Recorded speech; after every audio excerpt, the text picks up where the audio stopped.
రాష్ట్రమంతా ఒకటే గెలుపు గీతం. ఉత్తరాంధ్ర, రాయలసీమ, పట్టణమా, గ్రామీణమా, ఎస్సీ స్థానమా, ఎస్టీ నియోజకవర్గమా అనే తేడాలు లేవు. అన్ని చోట్ల తెలుగుదేశం కూటమి ప్రభంజనమే. కుప్పం నుంచి పాతపట్నం దాకా ప్రజలంతా కూడబలుక్కున్నట్టుగా ఒకే మాట ఒకే బాటగా ప్రజలు కూటమి వెంట నిలిచారు. ఆంధ్రావని చరిత్రలో అద్భుత, అనూహ్య, అనన్య సామాన్య విజయాన్ని అందించారు. జగన్ ప్రభుత్వానికి వ్యతిరేకంగా జట్టుకట్టి కూటమి పార్టీలు సృష్టించిన పెనుగాలికి ఫ్యాన్ రెక్కలు తుక్కుతుక్కయ్యాయి. వైకాపా కేవలం 5 జిల్లాల్లో ఉనికి చాటుకుంది. 8 జిల్లాల్లో కనుమరుగైంది. ఆంధ్రనాట జగన్ అరాచక పాలనకు ప్రజలు చరమగీతం పాడారు. ప్రజాస్వామ్యంలో నియంతృత్వానికి తావులేదని చాటి చెప్పారు. 5 ఏళ్ల క్రితం అసాధారణ మెజారిటీతో వైకాపాను అధికార పీఠంపై కూర్చోబెట్టిన ప్రజలే ఇప్పుడు ఆ పార్టీని అధఃపాతాళానికి తొక్కేశారు. తెదేపా, జనసేన, భాజపా కూటమికి కని విని ఎరుగని విజయాన్ని కట్టబెట్టారు. మొత్తం 175 అసెంబ్లీ స్థానాలకు గాను 164 సీట్లు, 25 లోక్సభ స్థానాల్లో 21 సీట్లను కూటమి కైవసం చేసుకుంది. 144 స్థానాల్లో పోటీ చేసిన తెదేపా 135 చోట్ల గెలుపొందింది. జనసేన పోటీ చేసిన 21 స్థానాల్ని కైవసం చేసుకుని రికార్డు సృష్టించింది. భాజపా 10 స్థానాల్లో పోటీ చేసి 8 చోట్ల గెలిచింది. 25 లోక్సభ స్థానాల్లో తెదేపా 16, భాజపా 3, జనసేన 2 గెలుచుకున్నాయి. పోటీ చేసిన 17 స్థానాల్లో తెదేపా కేవలం కడప ఎంపీ స్థానంలోనే ఓడింది. జనసేన 2 చోట్ల గెలిచింది. భాజపా 6 లోక్సభ స్థానాల్లో పోటీ చేసి 3 చోట్లే గెలిచింది. వై నాట్ 175 అని బీరాలు పలికిన జగన్ పార్టీ 11 అసెంబ్లీ సీట్లు, 4 లోక్సభ స్థానాలతో సరిపెట్టుకోవాల్సొచ్చింది. 8 జిల్లాల్లో ఆ పార్టీ ఒక్క స్థానాన్ని దక్కించుకోలేదంటే ప్రజలు ఎంతలా తిరస్కరించారో అర్థమవుతోంది.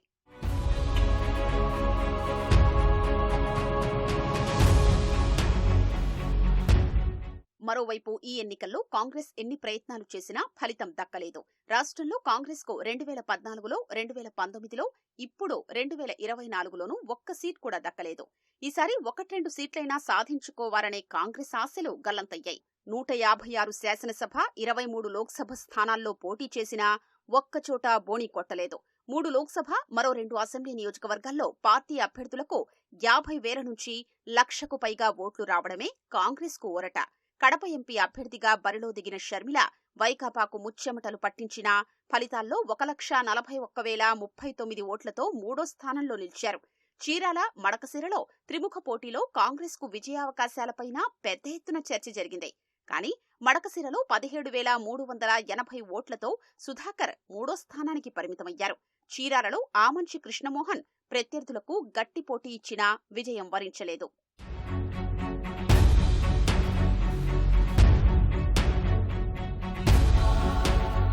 ఎస్సీ, ఎస్టీలు అందరిది ఒకే జపం. 29 ఎస్సీ నియోజకవర్గాల్లో 27 చోట్ల తెదేపా, మిత్రపక్షాలు గెలుపొందాయి. కేవలం ఎర్రగొండపాలెం, బద్వేరులో మాత్రమే చావు తప్పి కన్నులొట్టపోయిన చందాన వైకాపా గట్టెక్కింది. 7 ఎస్టీ నియోజకవర్గాలకు గాను 5 చోట్ల కూటమి అభ్యర్థులే విజయం సాధించారు. అరకు వ్యాలీ, పాడేరులో మాత్రమే వైకాపా విజయం సాధించింది. గత ఎన్నికల్లో కొండపి మినహా ఎస్సీ, ఎస్టీ నియోజకవర్గాలన్నింటినీ వైకాపానే కైవసం చేసుకుంది. సంప్రదాయంగా ఒకప్పుడు కాంగ్రెస్, ఆ తరువాత వైకాపాకు ఎన్నికల్లో గెలుపునకు వెన్నెముక్కగా నిలిచిన ఈ వర్గాలు ఈసారి వైకాపా వెన్ను విరిచాయి. మాటలతో మభ్యపెట్టినందుకు ముస్లింలు జగన్ కు బుద్ధి చెప్పారు. వైకాపా అరాచక శక్తులు ముస్లింలపై దాడులు చేస్తుంటే కళ్లప్పగించి చూసిన ఆయనకు సమయం వచ్చినప్పుడు తాము ఎలా ప్రతిస్పందిస్తామో చూపించారు. వైకాపాకు పట్టుండే రాయలసీమ ప్రాంతంలోనూ ఆ పార్టీ వెన్ను విరిచారు. రాష్ట్ర వ్యాప్తంగా 35,000 మంది ముస్లిం ఓటర్లున్న 20 నియోజకవర్గాల్ని ప్రాతిపదికగా తీసుకుంటే ఒక్కచోట కూడా వైకాపా గెలుపొందలేదు.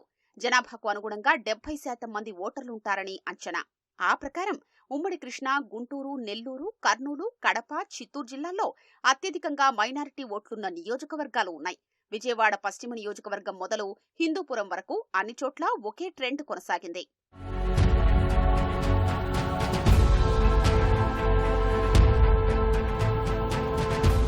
కూటమికి అనుకూలంగా వెల్లువెత్తిన ఓట్ల సునామీలో వైకాపా కొట్టుకుపోయింది.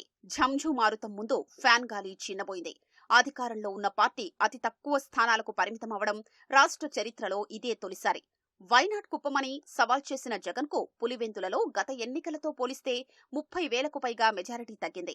5 ఏళ్ల వైకాపా పాలనలో 2 విడతల్లో మంత్రులుగా ఉండి ఈ ఎన్నికల్లో ఆ పార్టీ తరపున పోటీ చేసిన వారిలో ఒక్క పెద్దిరెడ్డి రామచంద్రారెడ్డి తప్ప అందరూ ఓడిపోయారు. పెద్దిరెడ్డి కూడా తక్కువ మెజారిటీతో బయటపడ్డారు. తెలుగుదేశం నుంచి వైకాపాలోకి వెళ్లిన ఎమ్మెల్యేలు వాసుపల్లి గణేష్, కరణం బలరాం కుమారుడు కరణం వెంకటేష్, వల్లభనేని వంశీ ఓడిపోయారు.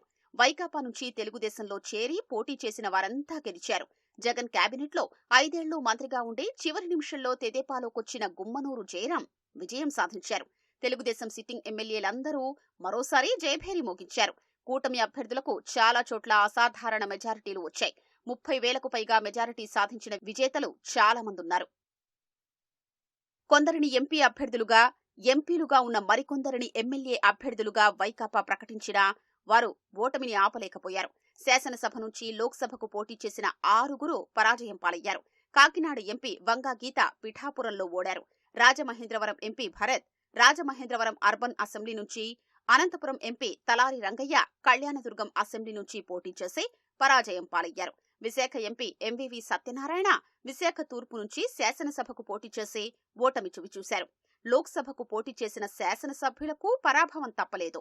పొన్నూరు ఎమ్మెల్యే రోసయ్య గుంటూరు నుంచి, చంద్రగిరి ఎమ్మెల్యే చెవిరెడ్డి భాస్కర్ రెడ్డి ఒంగోలు నుంచి, పెనుకొండ ఎమ్మెల్యే శంకరనారాయణ అనంతపురం నుంచి లోక్సభకు పోటీ చేసి పరాజయం పాలయ్యారు. అనకాపల్లి లోక్సభకు పోటీ చేసిన ఉప ముఖ్యమంత్రి బూడి ముత్యారనాయుడు, నర్సరావుపేటలో పోటీ చేసిన నెల్లూరు నగర ఎమ్మెల్యే అనిల్ కుమార్ యాదవ్ ఇద్దరూ పరాజయం పాలయ్యారు.